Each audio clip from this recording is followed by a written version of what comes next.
नाती आहेत आणि आमचे जे सर्व पक्षीय ऋणानुबंध आहेत। खरं म्हणजे अंकुश शेठचं आणि माझं फार जवळचं नातं आहे।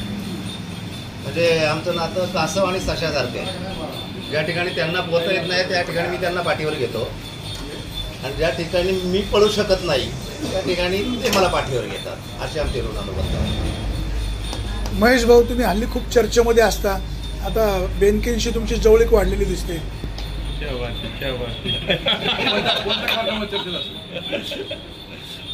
समाजसेवा, मी एका गावचा लोकप्रतिनिधी आहे, सरपंच म्हणून काम करतो गेले 15 वर्षापासून। आणि अतुल शेठ या तालुक्याचे लोकप्रतिनिधी होते, राहिले होते, ते आताही चांगल्या पद्धतीने काम करतात। विकासाच्या मुद्द्यावर आम्ही नेहमीच एकमेकांना भेटतो। ते मला आमच्या गावच्या विकासासाठी डेव्हलपमेंट देत असतात। भविष्य काळासाठी बेनके साहेबांना काय शुभेच्छा? त्यांना शुभेच्छा आहेत। काय शुभेच्छा? त्यांच्या मनामध्ये काय असेल त्यांची इच्छा पूर्ण होते।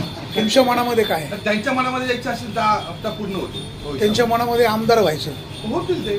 तुमच्या सदिच्छा शुभेच्छा असणार त्यांना। तुम्ही त्यांच्यासोबत प्रत्येक जनतेची शुभेच्छा। प्रत्येकाच्या आता आपण काय करतो साहेब, एखाद्याच्या वाढदिवसाला आपण गेलो तो आपला मित्र असतो किंवा अपोजिट पार्टीमधला असतो, आपण काय म्हणतो, आई तुळजाभवानीची प्रार्थना करतो तुमच्या मनातल्या इच्छा आकांक्षा संपूर्ण पूर्ण हो, तुम्हाला दीर्घ आयुष्य मिळो। आपल्या मनात मज असते हे लवकर गेलं पाहिजे, मला संधी मिळेल। तर राजकारणामध्ये अशी लोक असतात, परंतु त्यांच्या मनामध्ये काय जे आहे ते निश्चितपणाने त्यांना मिळो अशी आमची इच्छा आहे।